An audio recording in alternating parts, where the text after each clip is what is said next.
Buenas noches, bienvenidos al banquillo. Les saludamos como de costumbre a través de TS y hoy vamos a hablar de temas internacionales. ¿Cómo ven especialistas nacionales lo que está ocurriendo en el mundo y la incidencia que puede registrarse en Honduras, sobre todo ahora que estamos arrancando un año y hay mucha expectativa en materia de política externa? Doctor Omar Andrés García, ¿qué tal está? Buenas noches, bienvenido. Gusto saludarlo. Igualmente, muchas gracias. Y gracias por invitarme aquí a su gustado programa. Bueno, en los últimos días ha estado en tema de análisis, en planteamientos ante la población hondureña, la posible apertura ya de forma oficial en Jerusalén de la Embajada de Honduras en Israel, que por años ha estado en Tel Aviv. Sí. ¿Qué repercusiones reales puede tener? ¿Qué se ha analizado en este contexto? Bueno, en primer lugar, tenemos que estar conscientes de que Honduras siempre ha tenido relaciones diplomáticas amplias y fuertes, como aliado estratégico y como aliado que es confiable Israel. La verdad es que las intenciones manifiestas de países de poder mover lo que es la embajada que están en lo que es Tel Aviv a Jerusalén, no seríamos los primeros ni tampoco vamos a ser los últimos. Históricamente, en estos últimos 30 años ha habido intenciones de varios países de hacer lo mismo. Algunos continúan, otros no lo han hecho. En este caso, lo que hemos encontrado es, por fin, nuevamente retorna la embajada plena de Israel a Tegucigalpa, y eso es algo muy importante para nosotros. Israel es un referente en cuanto a avances tecnológicos, en cuanto a educación, en cuanto a combate acerca de lo que es el desierto, poder cultivar en el desierto, algo que no parece algo tan fácil, y que esos avances, esas transferencias de conocimientos de universidades pueden ser de ayuda a una nación como la nuestra, y eso es algo que siempre se ha estado haciendo. Yo entiendo que hasta el presidente de la República, de una u otra forma, siendo muchacho, vamos a llamarle así, estuvo también en Israel bajo un programa de becas. Eso siempre lo hemos tenido. El cooperativismo, por ejemplo, el cooperativismo, si hay nación que ha impulsado el cooperativismo en el planeta, es Israel. Ahora, si bien esto dicen los cercanos al presidente y el propio gobernante se está dialogando y se están ultimando detalles, es prácticamente un caso juzgado. Tendremos en los próximos días o quizás semanas ya el embajador hondureño en Jerusalén. Sí, muy probable. Ahora, el traslado físico, no es fácil. Estamos hablando de que se movería a la zona militar controlada por las Fuerzas Armadas de Israel, y eso implicaría la crispación de ciertos países, ciertos grupos también, en los cuales no crea que va a ser tan así, pero ya se está tomando la decisión. Entiendo yo que va a haber apoyo también del mismo Israel para que ese traslado sea lo más fácilmente posible. ¿Qué riesgos hay, doctor García? Bueno, hay varios riesgos, ¿no? El primero es que pueda haber un levantamiento con sanciones de parte de naciones que no están viendo con buenos ojos esto, en el caso de las naciones árabes, por ejemplo, y propiamente aquellas que los estados pues profesan la fe islámica, porque hay estados árabes que son democráticos, pero hay otros que son casi, podemos decir, religiosos. Este es el caso, por ejemplo, del mismo Irán y la Arabia Saudita, aunque estas dos naciones ahorita tienen un pugilato fuerte de manejo en el Medio Oriente, pues por la parte religiosa, sunís y chiíes, que cada uno representa donde generan poder. No obstante, el riesgo con respecto a una situación de respuesta de grupos violentos pudiese darse. Yo creo que el escenario hay que considerarlo en ese sentido, pero de ahí aspectos estamos hablando de orden de seguridad interna, que la misma seguridad interna de Israel se encarga acerca de eso. Los servicios de inteligencia de Israel son los mejores del planeta en cuanto a eso, pero que cuando en el caso nuestro obviamente hemos tenido lecciones aprendidas. Todavía está presente lo que pasó en Argentina con la sede AMNIA, que era la Asociación de Judía que estaba en Buenos Aires, donde está comprobado que Hezbollah y también en aquel entonces el Estado de Irán, tuvieron que ver con la puesta de esa bomba que estremeció a toda Latinoamérica, donde murieron bastantes personas. ¿Aquí qué cuidado se debe tener a nivel de país con ese riesgo que me expone, aun y cuando alguien dirá, si estamos tan lejos, tan distante de los países de la Liga Árabe, con muchos de los cuales Honduras, salvo casos aislados, tiene relaciones comerciales mínimas? Es correcto, eso último es muy correcto. Nuestras relaciones comerciales van más con Occidente, ¿verdad? Tenemos más con Estados Unidos, con lo que es en ese orden, Centroamérica, y después sigue Europa. Han surgido ciertos mercados que, como el café, aguacate y ciertas cosas que estamos buscando y tocando las puertas en países árabes. Pero yo siento que se ganaría más en esa relación, fortaleciéndola más con Israel, que más bien desechando acerca de eso. Ahora, hay algo interesante. Aquí no estamos haciendo de que estamos estableciendo relaciones diplomáticas. Ya las tenemos desde hace mucho tiempo. Aquí solo es el traslado, Aquí el solo movimiento de Tel Aviv a Jerusalén. Que por cierto es una distancia corta. Sí, por ejemplo, y hay situaciones, Túnez, Marruecos, tienen que son árabes, tienen sus oficinas de intereses comerciales, también en Israel, ¿verdad? Turquía estaba también teniendo un acercamiento con Israel acerca de establecer mejores relaciones. La verdad es que el Medio Oriente es una de las zonas más importantes del planeta, algunos hablan que es el ombligo, es donde se dan mayores contenciones de las potencias. Usted puede ver las participaciones de Francia, Inglaterra, Rusia y los mismos Estados Unidos. Ya Inglaterra anunció hace unas horas que decide mejor salirse de Siria, porque no logró los objetivos que estaba buscando. Sí, Rusia se ha fortalecido a la par de lo que es Israel en lo que es la República de Siria, con toda esa lamentable guerra civil que han tenido. Creo que cada nación, en el caso nuestro como Honduras, pues todos tenemos derecho a establecer las relaciones con los países que mejor nos parezca. Es incorrecto, y aquí es donde tenemos que ir ya analizando, que si yo establezco relaciones diplomáticas con Israel, no me vayan a querer decir Honduras ya no tenga relaciones diplomáticas con los árabes.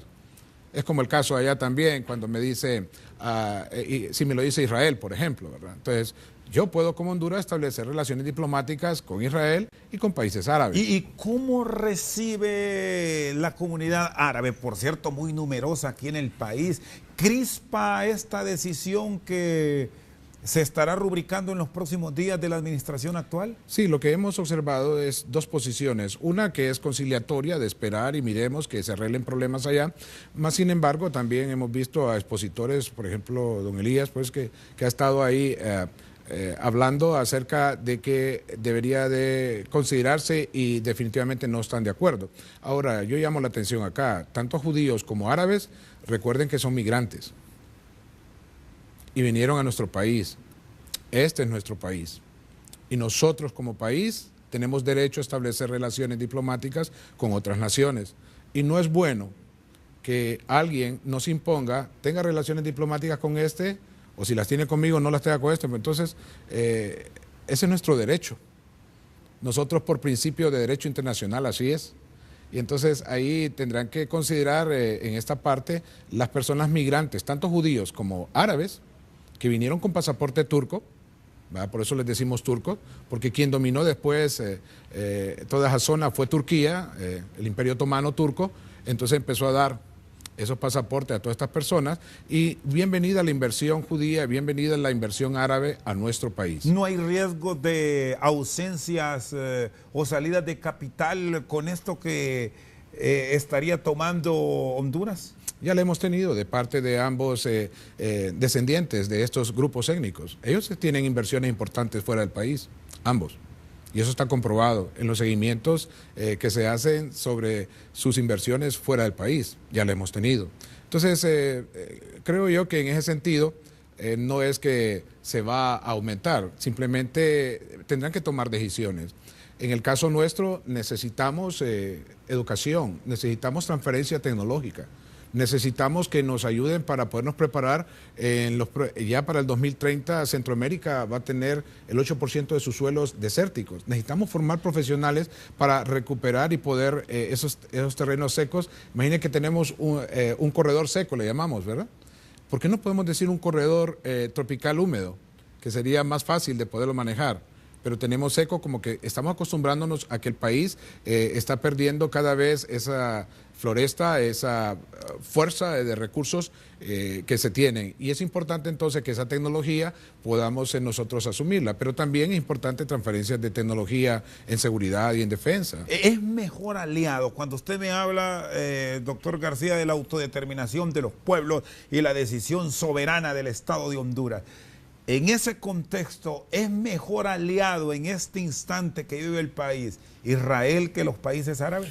De acuerdo a mi análisis, se perdería más cortar relaciones diplomáticas con Israel que establecer con países árabes. Así de sencillo. Nosotros estamos ganando más estableciendo y fortaleciendo las relaciones con Israel. Es por lo que se ha visto. ¿Cuántas personas tenemos estudiando en Kuwait, en Arabia Saudita, miremos en Egipto, por ejemplo? Pero ¿cuántas personas han estudiado y han pasado por Israel? Han estado en las universidades, las formaciones, cuánta ayuda hemos tenido técnica de parte de los países que llamamos árabes. Ha sido bien poca, ¿verdad? Tal vez una de agradecimiento por haber participado en la liberación de Kuwait cuando Saddam Hussein con su Guardia Republicana invadió Kuwait y hubo un agradecimiento, pero ¿cuál ha sido el acercamiento que nosotros hemos tenido? A lo que voy yo es que Honduras tiene derecho a establecer relaciones diplomáticas con ambos grupos. O sea, no, miremoslo así, por favor, es nuestro derecho, somos libres, somos soberanos y somos independientes, y eso es algo que debemos de estarlo considerando. Pero algunos hablan de que es más una imposición de parte de una tercera nación, como lo es Estados Unidos, en cuanto a que se habla de una reunión tripartita. Sí, hay algo acerca de eso.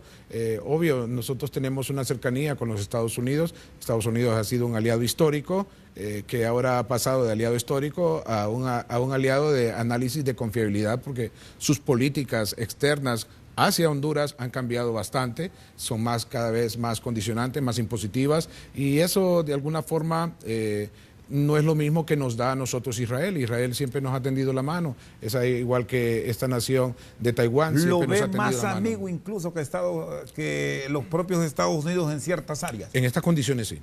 En las condiciones en cual maltrato a nuestros migrantes, maltrato en cuanto a meternos a todos una buchaca, que somos una nación de piratas, de corruptos y que somos malvados, que somos violadores, y que lo dice, no lo digo yo, lo dice el presidente de Estados Unidos actual, el señor Donald Trump.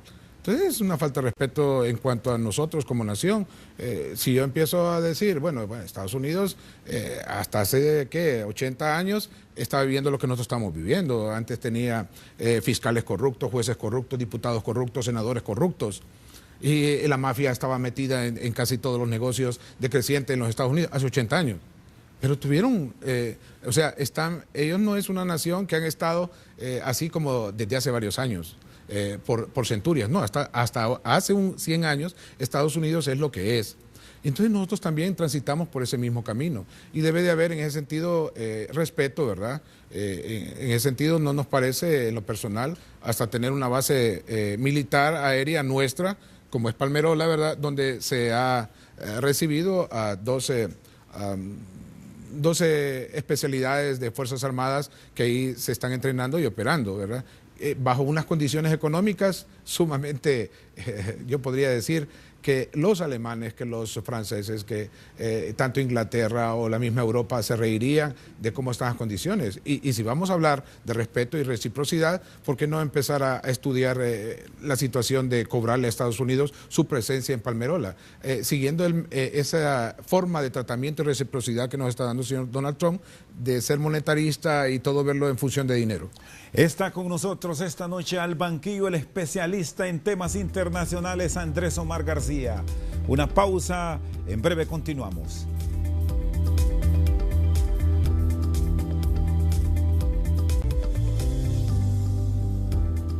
Sigue con nosotros esta noche al banquillo don Andrés Omar García.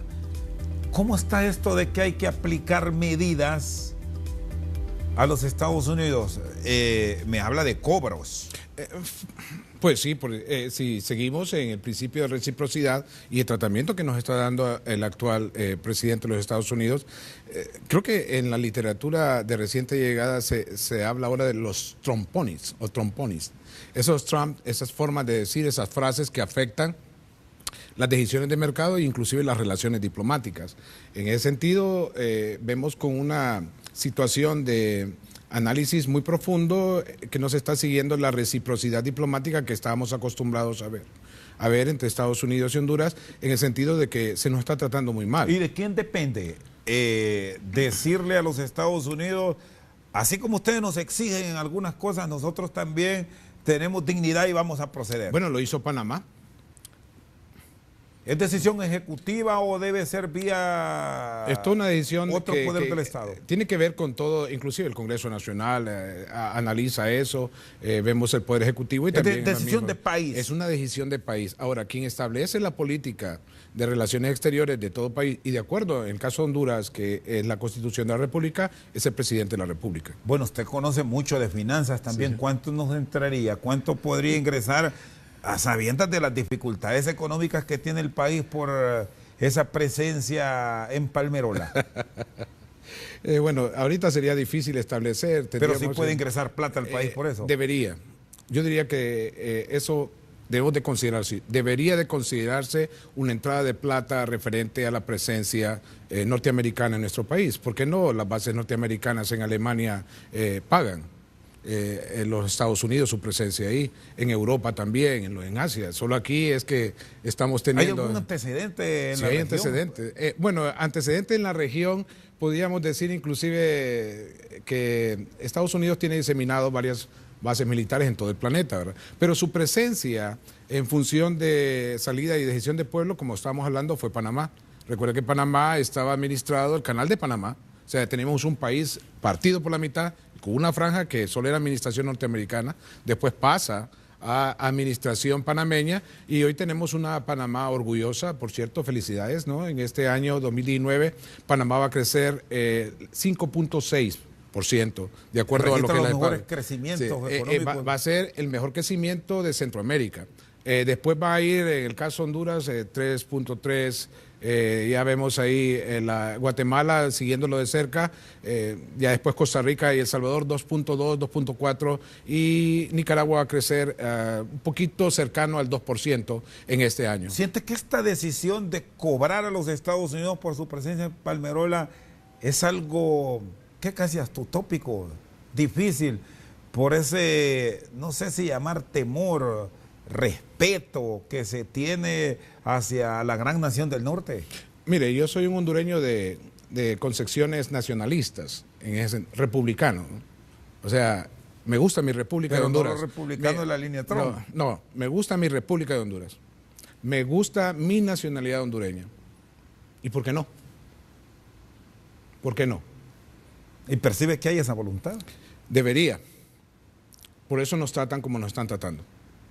Y retomo el tema de Israel, porque también involucra a Estados Unidos, cuando se habla de estas decisiones que se están dialogando, y es de dos países, ¿cómo se observa que el que está ahí en el contexto del diálogo tercero siempre es Estados Unidos? En diplomacia siempre ha sido así. Las relaciones... Ahí sí es valedera la presencia de un tercero. Estadounidense. Puede ser bajo la sombra, le llaman, bajo la cobertura, pero esto es normal. ¿Pero hasta dónde?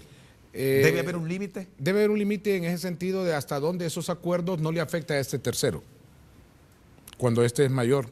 Y si nosotros vemos Estados Unidos e Israel, el único aliado fuerte que tiene Estados Unidos en el Medio Oriente y aliado confiable que Barack Obama, Hussein Obama, puso casi en problemas, ¿no? Esa relación, pues es Israel. Después le sigue en segundo lugar Arabia Saudita, ¿verdad? Pero Arabia Saudita ahorita tiene su problema con Irán y hacer valer su presencia geopolítica en la zona. Por tanto, tanto Israel como Estados Unidos son uña y carne, ¿verdad? Son uña y carne para establecer una presencia y respeto de los intereses norteamericanos en el Medio Oriente, obviamente por Israel, pero ha habido momentos en que Israel ha actuado autónomamente, lo ha hecho en funciones de enfrentamientos, por ejemplo, históricamente lo tenemos con la victoria en Tibi, por ejemplo, el rescate, los norteamericanos nunca fueron, ni siquiera les pidieron permiso para hacer eso. O sea, Israel es una nación como tal, y usted pudo ver a Netanyahu también, que en el año que dejó Barack Obama, llegó ahí al Congreso. Nunca fue Netanyahu a reunirse con Barack Obama, y sino que más bien llegó al Congreso y estableció un discurso diciéndoles qué pasaba, que éramos naciones que siempre nos habíamos estado apoyando. Es decir, que en esta decisión que se está analizando en el país, yo lo miro difícil normal. ver separado a Estados Unidos. Es bien difícil en ese sentido porque nosotros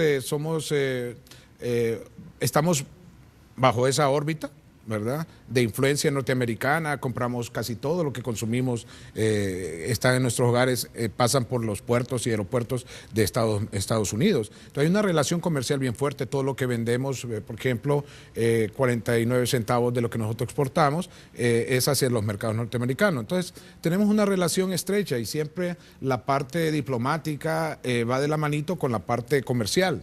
¿Y cómo aprovechar el mejoramiento de nuestra balanza comercial frente a los Estados Unidos? Porque es un mercado el más poderoso del mundo y cercano bajo esta coyuntura de estar muy cerca por el tema de Israel. Se vio recién iniciando el año, autoridades del Ejecutivo de Honduras con cercanos al presidente Trump, el primer ministro israelí.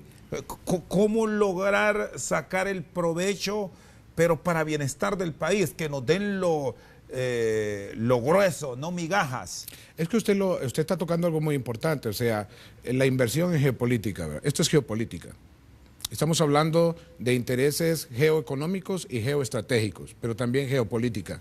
Estas tres cosas empiezan a involucrarse fuertemente. Nuestra relación con Estados Unidos puede ser en una relación geoeconómica, pero también Israel lo ve geoestratégico. Fíjate que Israel está estableciendo relaciones comerciales con Panamá y Guatemala. Entonces la pregunta es, China continental puso sus ojos ya en El Salvador, y consta, ahí va a haber una cuasi base naval china, ¿verdad?, cercana al Golfo de Fonseca. Eso pone en movimiento el ajedrez geopolítico nuestro y de otras naciones que no necesariamente están con China. Tenemos a una Nicaragua que tiene amplia presencia de lo que es inversión china, pero también de Fuerzas Armadas de Rusia. Tenemos que entender cómo está ese tablero. Nicaragua con una amplia presencia de los servicios secretos iraníes, por ejemplo. Aquí se están dando ciertas cosas que nosotros debemos de estar considerando. Eso es en la parte de seguridad, pero ¿qué es la parte económica? Entonces, la parte económica, yo estoy de acuerdo que no sigamos entonces recibiendo dinero así de esto. Necesitamos ver las inversiones estamos hablando de 10.600 millones que se aprobaron ahorita para este plan de Centroamérica Norte, que va a ayudar también a México para poder enfrentar y sacar estrategias idóneas de cada país para atender la parte migratoria y también atender la disminución de la pobreza. ¿Y Honduras está sacando el provecho que debería sacar por esa posición que debemos decir Estados Unidos la cuida? Es que no, lamentablemente tenemos servidores públicos que no pasan por las aulas en clases que se llaman geopolítica, geoestrategia. Usted puede observar, lamentablemente, decisiones en las cuales se pierde de vista esa parte geopolítica. Ejemplo, cada vez que tenemos un tratado de libre comercio, debe pasar por la visión y la lupa de qué tanto riesgo, vulnerabilidad hay en defensa y seguridad sobre eso. Y no se está haciendo. Estamos haciendo en una forma bien rápida el establecimiento de tratados comerciales y debe de pasar por la Secretaría de Defensa en una forma técnica para evaluar realmente si yo puedo tener toda una zona de libre comercio y qué me implica eso. ¿Qué me implica a mí el hecho de tener ciudades modelo? ¿Qué me implica a mí que yo tenga una unión aduanera? Una unión aduanera en términos de análisis de geopolítica y en el aspecto de soberanía es una disminución de soberanía. ¿Por qué? Porque ya la unión aduanera implica que yo renuncio como Estado al hecho de cobrar unos impuestos por trasiego de productos y bienes de mi territorio. ¿Decisiones erróneas desde su punto de vista, doctor García, estas? Mire, son decisiones que han quedado débiles porque no han pasado por la lupa de defensa y seguridad. Pero el Ejecutivo, la Salavi, dice que son muy buenas por el marco de la integración. Lo que pasa es que, volvemos otra vez, en ciencias políticas, ¿verdad? Yo entiendo que el presidente estudió eso también, maestría, entiendo que sacó eso. En ciencias políticas, las uniones aduaneras son una disminución de soberanía. Ahí no hay vuelta atrás. Entonces, pero que tiene que ver con que la nación con la cual yo establezco una unión aduanera, entonces también vamos a tener el mismo tratado de reciprocidad, que vamos a establecer evaluaciones conjuntas tributarias, pero no solamente eso, sino que vamos a brindar nuestros sistemas de seguridad en forma conjunta. En ese contexto, ¿le ha ido mejor a Guatemala que a Honduras? Si es que vemos lo último. Bueno, tendríamos que ver, la economía de Guatemala es inmensa en comparación a la economía hondureña. Entonces, ellos han sacado la mejor parte, eso tenemos que estarlo viendo. Pues, si empezamos a ver el mapa de la economía guatemalteca, es así. En cambio, la economía hondureña viene a ser de este tamaño. Entonces, en esta relación, ellos han sacado una muy buena parte.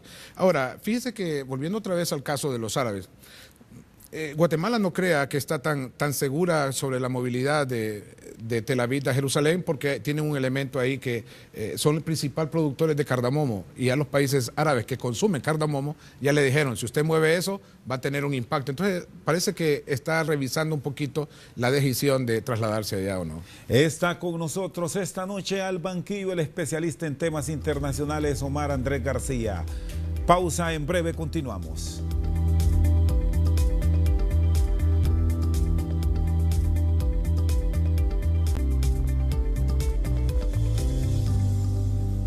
Sigue con nosotros esta noche al banquillo don Omar Andrés García. ¿Cómo estamos arrancando el año 2019? Mucha expectativa, sobre todo por los mensajes que están llegando de Estados Unidos. Yo creo que Estados Unidos va a entrar en un proceso revisionista de su propia política interna. Creo que lo de hoy, en contraste con la toma o inauguración de la legislatura norteamericana por la senadora Pelosi, son dos aspectos totalmente diferentes. Hay algo que debemos de estar considerando. Por un lado, el señor Trump está considerando el apoyo de los nativos norteamericanos rurales, porque son una mayoría.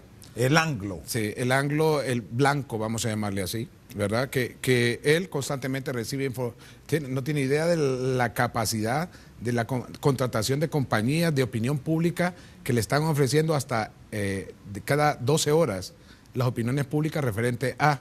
Por eso él tiene esa capacidad de inmediatamente cambiar de tema o de salir con algo diferente a lo que había acordado y hablado. Hoy prácticamente desafió a la líder de la Cámara de Representantes. Estamos de acuerdo, pero él está perdiendo de vista algo. Se vio en esa situación a una senadora Pelosi muy fuerte, no débil, todo lo contrario. Ella es una negociadora de la escuela que se llama negociante blanda. Da una apertura humana y por eso pasaron niños y todo ese tipo de cosas. El señor Trump es un negociante duro, que se llama, es aquel que golpea, se mantiene, y vamos a ver hasta dónde. Pero la senadora Pelosi tiene dos cosas a su favor. No solamente estaba con lo que son los servidores públicos que ahí quedaron como vamos a llamarle así, diputados, demócratas, sino que también hay una ala fuerte y creciente de los republicanos que también no están ya con una forma tan abierta a las decisiones que está tomando el señor Trump. ¿Pudo cambiar o percibe que habrá un mayor beneficio para el latino? Ahí están los hondureños con esa aspiración de un estatus que les permita vivir legalmente en Estados Unidos con la llegada de los demócratas a la Cámara Baja y al control de ellos, si nos remitimos a lo de la administración Obama, que fue la misma Nancy Pelosi quien estaba ahí y no se hizo nada. Ok. Mire, yo soy pragmático y leo la parte de la estadística. El voto latino no es determinante en las decisiones de un presidente. Mientras eso no cambie, vamos a tener una postura fuerte del señor Donald Trump, siguiendo las instrucciones captadas que le está enviando el nativo norteamericano blanco, que ve con malos ojos personas que vienen a quitarle su trabajo, que vienen a cerrar fábricas o trasladarlas para otro lado, o gente que trae sus propias culturas que ellos no están muy acordes a eso. Estados Unidos es bien diferente a lo que nosotros pensamos. Es una nación cada vez más agnóstica y atea. Entonces a ellos todos esos grupos culturales que vienen hablando de religión con posturas de principios culturales muy fuertes, no les parece. ¿No ve beneficio real para la comunidad latina, por lo menos en este 2019? Tampoco en el quinquenio que viene. Falta mucho trabajo por hacer.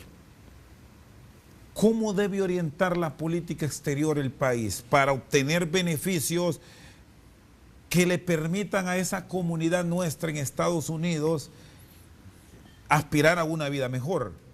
Si tenemos como un oriente ya definido que el TPS se vencerá en los próximos meses. Se va a vencer. Hay ciertos estados que están utilizando su discrecionalidad judicial en la parte migratoria, donde la cual ha quedado en suspenso, ¿verdad? ¿Por qué? Porque se están quedando sin mano de obra.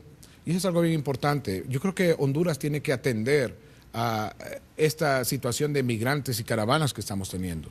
¿Cómo podemos evitar eso? Fácil. Démosle tierra, démosle trabajo, démosle tortilla, démosle techo y démosle transparencia. Políticas públicas que vayan en función de eso. Tenemos un rezago en Honduras de reforma agraria. Entonces, la gente se está movilizando porque no tiene salidas acerca de eso. Pero también dentro de la situación económica está la parte de seguridad. Entonces tenemos que darle seguridad. Aquí hay gente que ha huido de su país porque no tiene seguridad.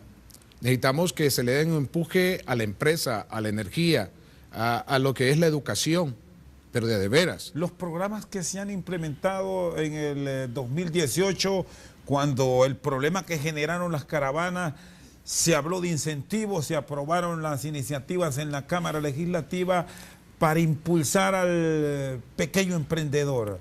Entonces, ¿son opciones verdaderas, reales esas, o fue más algo rápido por salir del paso? Eso me recuerda cuando un presidente dijo voy a quitar todos los cables de un solo en vista de un accidente. Mira, hay una situación. El sistema educativo hondureño forma empleados y no empleadores. Cambiemos eso.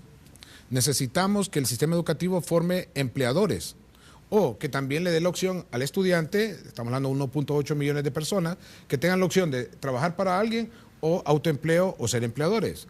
Pero mientras usted solo le esté formando para ser empleado, usted va a tener desempleo. Este país es el más rico de Centroamérica en todos los recursos. Usted puede ver todas las comparaciones que hay, país altamente hídrico, si van a invadir a Honduras en el 2040 será por su agua, ¿verdad? Es uno de los países que más agua dulce tiene. Y ese es algo bien interesante, o sea, el país más rico de Centroamérica es hoy el país más pobre de América, según lo que dice los estudios de la CEPAL y también de la misma el Banco Mundial. Entonces, ¿cómo hacemos para eso? Volvamos otra vez. Tengamos políticas públicas, no programas gubernamentales, porque eso solo duran 4 años, pero políticas públicas que aseguren el acceso de la gente a tierra, techo, tortilla, trabajo, transparencia, empresa, energía, educación, seguridad, agua. Hay unos que sí, pero les hace falta porque tienen un compromiso con el presidente en ese momento. Los hemos tenido aquí. Yo recuerdo FIS 1, FIS 2, PRAF, Vida Mejor, ahora tenemos todo eso. Pero solo van en función del gobierno y no del Estado. Lo que necesitamos son políticas públicas asertivas que aseguren que estos programas van a trascender el periodo presidencial de donde se están gestando. ¿Qué tanto dañó esa relación que ahí se venía cultivando, que incluso se impulsaba desde el gobierno anterior, el Plan para la Prosperidad entre los países del Triángulo Norte, que se hayan desarrollado y se hayan prácticamente incentivado desde Honduras estas caravanas rumbo hacia los Estados Unidos? Porque ya no solo fue Honduras, ahí se sumó El Salvador, fue Guatemala, México, y viene un flujo hasta de africanos de América del Sur. Sí, en el caso, mire, México ya con López Obrador, el señor está bien asesorado, tiene razón. Establece, el NAFTA ya desapareció, ya no existe. Lo que hay es el UNSCA, y el UNSCA tiene uno de los apartados especial. El salario de los trabajadores mexicanos será igual también al de los norteamericanos de Estados Unidos. Entonces ya no tendrán que emigrar esos mexicanos hacia Estados Unidos, para empezar. Entonces usted detiene ese flujo, porque lo que llamaba la atención era ir a Estados Unidos, el ingreso. Entonces usted está neutralizando eso. Por otro lado, ya en esa parte con la frontera de México, Estados Unidos, usted ya tiene esa estrategia. Ahora viene la otra estrategia al sur, Chiapas. Entonces ahí ya no es ingreso, ahí tiene que ver con inversión social, porque Chiapas es uno de los estados más olvidados. Sí, porque cuando mencionan Chiapas, incluso a los migrantes nuestros, eran más pobres. Y Oaxaca, nadie quiere estar ahí porque eso es totalmente olvidado. Eso es Mesoamérica. Eso fue parte de, históricamente, la República Centroamericana en su momento. Después ellos se quedaron con México. Pero volvemos otra vez. Entonces hay que hacer inversión en las naciones nuestras. Lo que pasa es que tenemos altos índices de corrupción. Y esos altos índices de corrupción nos está afectando al país. Y eso es algo histórico. Honduras ocupa lugares 135 de 71. Que estamos en el gobierno de Carlos Flores. Se está combatiendo adecuadamente. Debe de hacerse, tiene que hacerse y cada vez más y más y más. ¿Pero por qué? Quería contestarle. ¿Por qué no hemos visto los resultados? Porque los programas que hemos tenido y la atención de corrupción ha llegado un poquito tarde y es débil. Ahora, ¿qué necesitamos? Que se mantengan y que sean cada vez más fuertes, con independencia, con institucionalidad. El país puede caer casi en problemas de gobernabilidad en cuanto a Estado fallido, y otros hablan de narcoestado, no solamente en Honduras, sino que también viendo el Caribe nuestro, ¿verdad? Acerca de eso es injusto que nos llamen así. Nosotros estamos haciendo, pero necesitamos que todos empujemos igual, que todos miremos no solamente problemas, sino que miremos en establecimiento de justicia. La justicia debe ser independiente. Debemos de tener crecimiento democrático, ¿verdad? Son 12 reformas electorales que deben de hacerse. No son 5, no son 8, son 12. Y también tenemos que estar viendo el manejo del agua. Cómo el agua se va a volver un recurso cada vez mayoritario. Fíjense que esos países que hablamos, Israel y los países árabes, ¿cuál es el problema que ellos tienen? Agua. China continental, ¿cuál es el problema que tiene? Agua. ¿Cuál es el problema de Rusia? Agua. ¿Cuál es el problema de Estados Unidos? Agua. Y aquí abundan. Y aquí abundan. Entonces, no es raro que se nos vengan aquí a enamorar las naciones poderosas en lo que nosotros tenemos. Honduras es un país precioso, con amplios recursos, y necesitamos cabezonas y cabezonas que sepan administrar esto, pero para las siguientes generaciones y no para el momento de nosotros. Con nosotros esta noche al banquillo el doctor Omar Andrés García. Una pausa, en breve continuamos.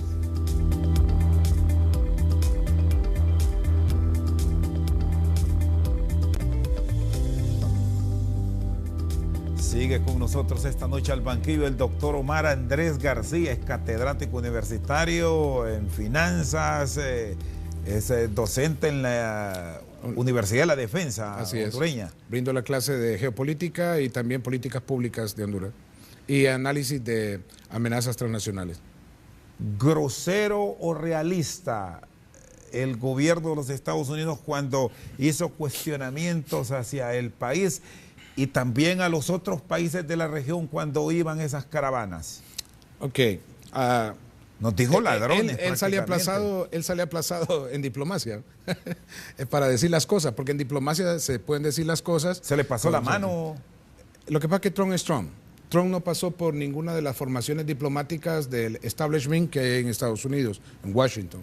Nunca hubiera dicho eso ni Hillary Clinton, ni tampoco solo Barack Trump Obama. puede hacer eso. Sí, porque es que él no es formado en cuestiones políticas. Él está acostumbrado a ser directo. Usted puede ver su libro acerca de cómo hacerse rico, las estrategias de cómo negociación. Es una persona atropellante en su lenguaje corporal también lo dice bastante, su forma de hablar. Y obviamente como típico empoderado, vamos a llamarlo así, norteamericano, pues él ve hacia abajo y los demás tendrían que estar obedeciendo.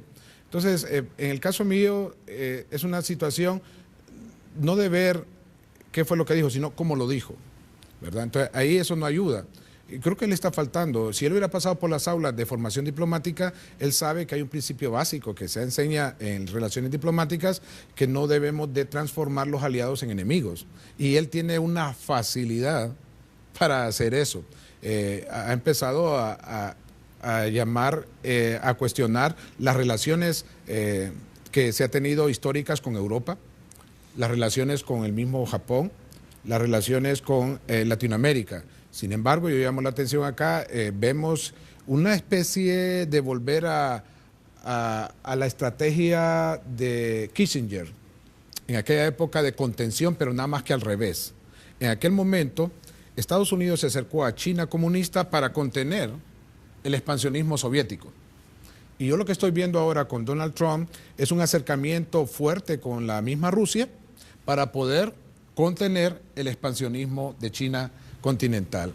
Y por eso nosotros vemos en esa situación a una persona como lo es Trump, no puedo decir Estados Unidos, que tiene un trato que es más de respeto, de iguales o también de signatarios de la ONU para lo que es Rusia. En el caso nuestro, inclusive a varios presidentes ahí los ha hecho a un lado. Fuimos débiles en la respuesta a nivel de Centroamérica y de Honduras en particular. Por supuesto que sí, porque llevamos varios años y está ese temor de que como naciones, entonces, ¿qué irá a decir este aliado histórico que hemos tenido?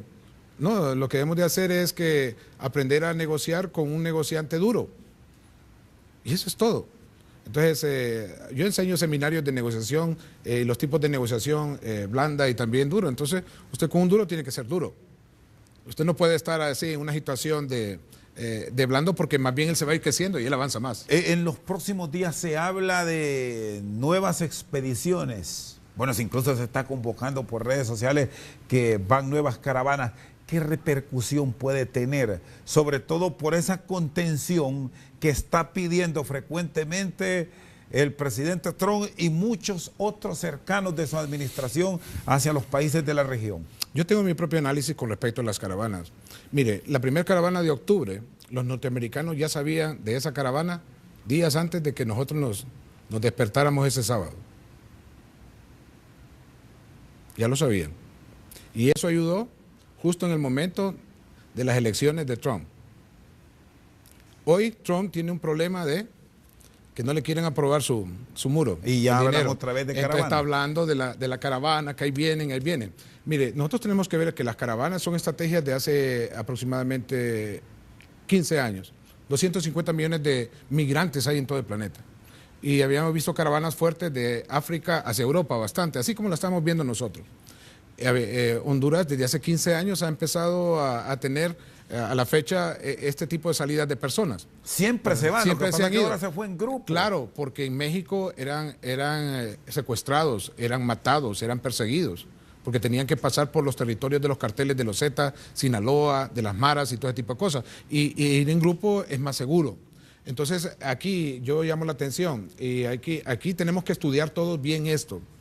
Estas caravanas le convienen para fines políticos a la izquierda y a la derecha norteamericana, a la izquierda y a la derecha mexicana, a la izquierda y a la derecha de los tres países que estamos involucrados acá. Y que eso sea politizado, ¿qué nos dejó? ¿Qué daño hizo frente al poderoso del norte? Porque eso se politizó aquí. La oposición tomó partida como tal señalando al Ejecutivo. Entonces, echándole la culpa, pero se olvida la oposición que esto no es explícitamente de este gobierno, es histórico, es de un comportamiento de propuestas de partidos políticos que han estado en el poder que han fracasado. Mire, usted se va de su país porque no encuentra nada aquí que le pueda ayudar a salir de esto. La migración se está convirtiendo cada vez más en el aliciente del fracaso de políticas económicas porque está alimentando. Fíjese que las migraciones están dando, en el caso de Honduras, el 20% del presupuesto es alimentado por las remesas que nos envían la gente de Estados Unidos. 20%. Ningún producto tiene eso. Entonces, tanto Guatemala, El Salvador como Honduras están apostando a que estas migrantes estén enviando remesas para poderles dar estabilidad a su país. Hombre, eso es ridículo. En el caso de Honduras, un hondureño de 19 años que sale está costando aproximadamente $20,000 su formación, porque se le enseñó a leer y a escribir. Hay que meter los sueldos de los maestros desde la primaria hasta el 9º grado, todo el acceso a salud. Otros servicios públicos que hemos dado. Eso es una inversión estatal. Cada vez que se nos va un hondureño en una migración irregular, porque eso es irregular, no hay migración legal e ilegal, quítese eso de la boca, eso no existe. Eso no puede haber en derecho internacional humanitario. Lo que hay es migración regular o irregular, pero ilegal o legal, eso no debería estar en nosotros, porque estamos estigmatizando a las personas. Es un derecho migrar. Entonces tenemos que llamarle así, esta migración, esta movilidad irregular, porque no la controla el mismo Estado. Entonces, ¿cuánto está costando? Miren lo que hace México. México ahorita le está abriendo las puertas a todos los hondureños que sepan leer y escribir porque tienen un déficit. ¿Usted cree que ese UNSCA que acaban de suscribir con Estados Unidos no les está provocando un problema de mano de obra? Ahora, ¿nos puede quitar mucha base de la población económicamente activa el gobierno de López Obrador si estas políticas continúan y son claro reales? Que sí, es un riesgo y es ingenuo el gobierno o el país que no se prepare para eso. Es una realidad. México tiene que sobrevivir. Entonces, aquellos trabajos que no quieran hacer los mexicanos, otros los van a hacer. ¿Adivine quién? Esa masa migratoria. Y si ya sabe leer, escribir, y si ya sabe trabajar en computadoras, ¿qué va a invertir México ahí en ellos? Nada. Está la ventaja del idioma. Está la ventaja del idioma. Entonces, todo eso, quien es mejor ganador acá es México, en ese sentido. ¿Quién podríamos perder? Nosotros, porque estamos formando gente para que vayan a otra nación, allá se desarrollen, es cierto, nos envían las remesas, pero ¿a qué costo? Lo ideal es que mejor trabajen acá, aquí se desarrolle, que haya menos corrupción, que se metan los ladrones en la cárcel, que podamos tener las oportunidades todos. Este país es enormemente bendecido por Dios en el sentido que tenemos tantos recursos que lo que necesitamos son personas que piensen en la siguiente generación, que tomen decisiones en la siguiente generación y no en la siguiente elección, que eso es lo que nos ha matado a todos. La gente tiene una visión cortoplacista. Por favor, todo va. Un hondureño tiene promedio de vida 72 años. ¿Qué quiere decir? Técnicamente, a 72 años, quítele la edad que usted tiene y la mía. Y la diferencia es lo que nos queda de vida. Pero no corramos tan rápido. Tampoco son esos años lo que nos queda. Nos queda la mitad porque pasamos durmiendo la mitad de lo que nos queda. Entonces, vivir son pocos años. Entonces debemos de encarrilarnos a lo importante. Somos una nación bioceánica, 19 ríos, tenemos lagos, tenemos cultura, tenemos acceso nos hemos desarrollado en la zona atlántica, Centroamérica está desarrollada en la zona del Pacífico. No es en el Atlántico que está desarrollada Centroamérica, solo Honduras. Entonces nosotros tenemos varios aspectos en los cuales deberíamos de estar considerando para poder ser los dueños del comercio de lo que es Centroamérica. Tenemos los tres focos, ¿verdad? Tenemos frontera Honduras, El Salvador y Guatemala. Frontera El Salvador, Honduras, Nicaragua. Tenemos frontera Guatemala, Honduras y con Belice. Tenemos los tres polos grandes en todo el planeta donde convergen tres naciones. Ahí exactamente son polos de desarrollo. Entonces lo que necesitamos aquí es gente que pueda entender que necesitamos modernizarnos en educación. Ese plan estratégico del sector educación 2018-2030 tiene que ponerlo a andar ahorita. Ese plan estratégico con respecto a salud, necesitamos echarlo a andar. Si usted se mira, eso trasciende más allá de los periodos gubernamentales. Doctor García, le agradezco. Feliz noche. Igualmente, muchas gracias y muy honrado de haber estado en su programa. Con nosotros esta noche al banquillo el experto en temas internacionales, Omar Andrés García. Por su sintonía, muchas gracias.